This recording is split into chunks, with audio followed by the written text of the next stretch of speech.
My name is Billy McComiskey, and I play the Irish accordion.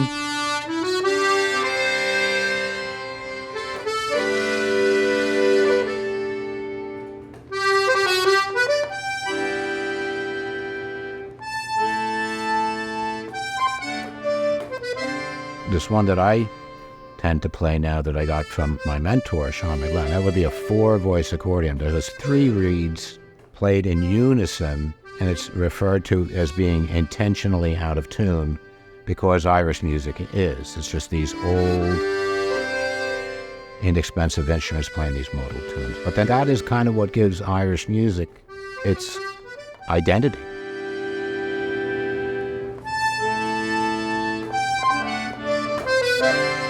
It's one of the things that people love about it. I love that. It's lovely and it's great for the waltzes, but it has a certain roughness about it.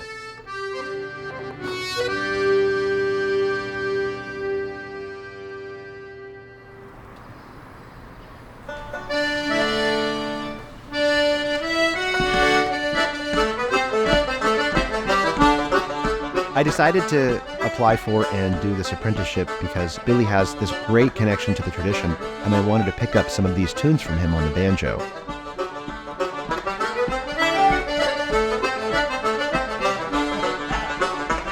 I'm from Kentucky originally. I played a lot of Appalachian music, and I was trying to adapt his settings to the banjo.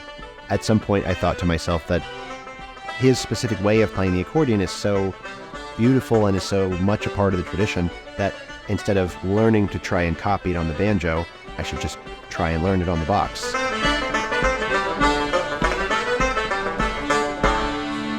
A few of the tunes I've been working on with Billy, one of them is a jig called Bill Hearts because it is one of the first pieces that people know about that was adapted for the BC button accordion.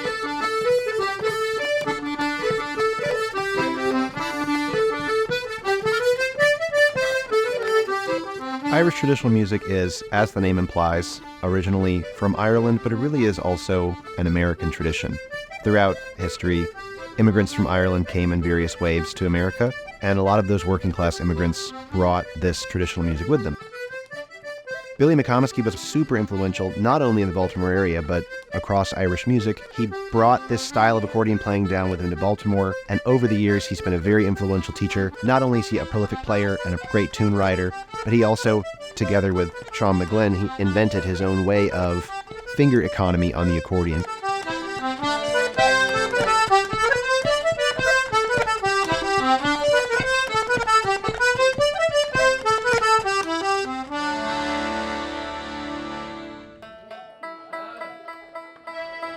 Go ahead and get started. I would like to officially welcome all of you to the 2nd annual Baltimore Irish Tenor Banjo Summit here at the Creative Alliance. National Heritage Fellow Billy McComiskey on the accordion. So without further ado, I'm going to hand it over to Catherine, and she's going to lead you through our first dance. Thank you all for being here.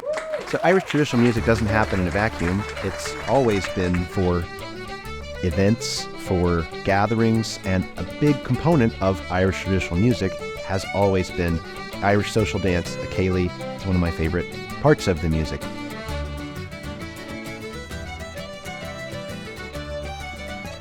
You know, the ceilidhs go back hundreds of years. When British rule was the name of the game, they weren't allowed to have fun with their own culture.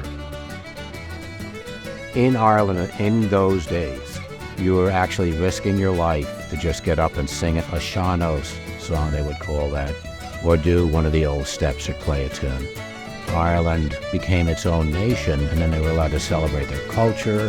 They had a little bit more time on their hands. They were, free, and they were able to move on and grow.